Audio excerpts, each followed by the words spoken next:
ಬೃಹತ್ ಬೆಂಗಳೂರು ಬಹಳಷ್ಟು ವಿಚಾರಗಳಿಗೆ ಫೇಮಸ್ಸು. ಈ ಬೃಹತ್ ಬೆಂಗಳೂರು ಸಿಕ್ಕಾಪಟ್ಟೆ ಫೇಮಸ್ ಆಗಕ್ಕೆ ಮುಂಚೆಯಿಂದನೂ ಬೆಂಗಳೂರು ಕರಗ ಫೇಮಸ್ ಆಗಿದೆ. 11 ದಿನಗಳ ವ್ರತ, ಕೊನೆಯ ದಿನದಲ್ಲಿ ಬೆಂಗಳೂರು ಕರಗದ ಮಹೋತ್ಸವ, ತೆಗಲ್ರಪೇಟೆ ಬೀದಿಗಳಲ್ಲಿ ನಡೆಯುವಂಥ ಅದ್ದೂರಿ ಮಹೋತ್ಸವ ಇದು. ನೂರಾರು ಜನ ಅಲ್ಲ, ಸಾವಿರಾರು ಜನ ಅಲ್ಲ, ಲಕ್ಷಾಂತರ ಜನ ಪಾಲ್ಗೊಳ್ತಾರೆ. ಸೊ ಈ ಬೆಂಗಳೂರು ಕರಗದ ಬಗ್ಗೆ ಒಂದು ಹಾಡು ರೀಸೆಂಟಾಗಿ ಕೇಳಿದೆ, ಸಿಕ್ಕಾಪಟ್ಟೆ ವೈರಲ್ ಆಗಿದೆ. TempleTraveler.blogger ಇನ್ಸ್ಟಾಗ್ರಾಮ್ ಪೇಜ್ ಅದು.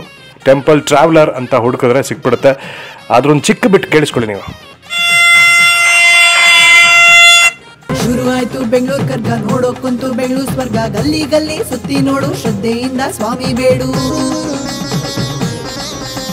ಶುರುವಾಯ್ತು ಬೆಂಗಳೂರು ಕರ್ಗ, ನೋಡೋ ಕುಂತು ಬೆಂಗಳೂರು ಸ್ವರ್ಗ, ಗಲ್ಲಿ ಗಲ್ಲಿ ಸುತ್ತಿ ನೋಡು ಶ್ರದ್ಧೆಯಿಂದ ಸ್ವಾಮಿ ಬೇಡು. 1000 ಜನ ಕಾಯ್ತಾವ್ರೆ. ಸೊ ಈ ತರ ಇದೆ. ಇದ್ರ ಜೊತೆಲಿ ತೇಜ ಅವ್ರು ಹಾಡಿದಾರ್ರಿ, ಅದು ಹಾಡು ಮಜವಾಗಿದೆ, ಅದನ್ನ ಬಿಟ್ಟು ಕೇಳಿ. ಶುರುವಾಯ್ತು ಬೆಂಗಳೂರು ಕರಗ, ನೋಡಕ್ಕಂತೆ ಬೆಂಗಳೂರು ಸ್ವರ್ಗ, ಗಲ್ಲಿ ಗಲ್ಲಿ ಸುತ್ತಿ ನೋಡು ಶ್ರದ್ಧೆಯಿಂದ ಸ್ವಾಮಿ ಬೇಡು. ಶುರುವಾಯ್ತು ಬೆಂಗಳೂರು ಕರಗ, ನೋಡಕ್ಕಂತೆ ಬೆಂಗಳೂರು ಸ್ವರ್ಗ, ಗಲ್ಲಿ ಗಲ್ಲಿ ಸುತ್ತಿ ನೋಡು ಶ್ರದ್ಧೆಯಿಂದ ಸ್ವಾಮಿ ಬೇಡು. ಸೊ 1000 ಜನ ಅಲ್ಲ, ಲಕ್ಷಾಂತರ ಜನ ಪಾಲ್ಗೊಳ್ಳುವಂತಹ ಈ ಅದ್ದೂರಿ ಮಹೋತ್ಸವದ ಬೆಂಗಳೂರು ಕರಗದ ಈ ಹಾಡು ಏನು ಫೇಮಸ್ ಆಗಿದೆ, ವೈರಲ್ ಆಗಿದೆ ಇನ್ಸ್ಟಾಗ್ರಾಮ್, ಫೇಸ್ಬುಕ್. ವಾಚ್ ಇಟ್, ಸಖತ್ತಾಗಿದೆ ಹಾಡಿದು. ಬೆಂಗಳೂರು ಕರಗದ ಬಗ್ಗೆ ಸಿಕ್ಕಾಪಟ್ಟೆ ಹಾಡುಗಳು ಬಂದಿರ್ಬೋದು, ಬಟ್ ಈಗ ಸದ್ಯಕ್ಕೆ ಪ್ರಚಲಿತ ಆಗಿರುವಂತಹ ಹಾಡು ಗೀತೆ ಇದಾಗಿದೆ. ಹಾಡುಗಳನ್ನು ಕೇಳ್ತಾರೆ. Will be right back. Stay tuned. ಯೋಚನೆ ಯಾಕೆ ಚೇಂಜ್. ಓಕೆ.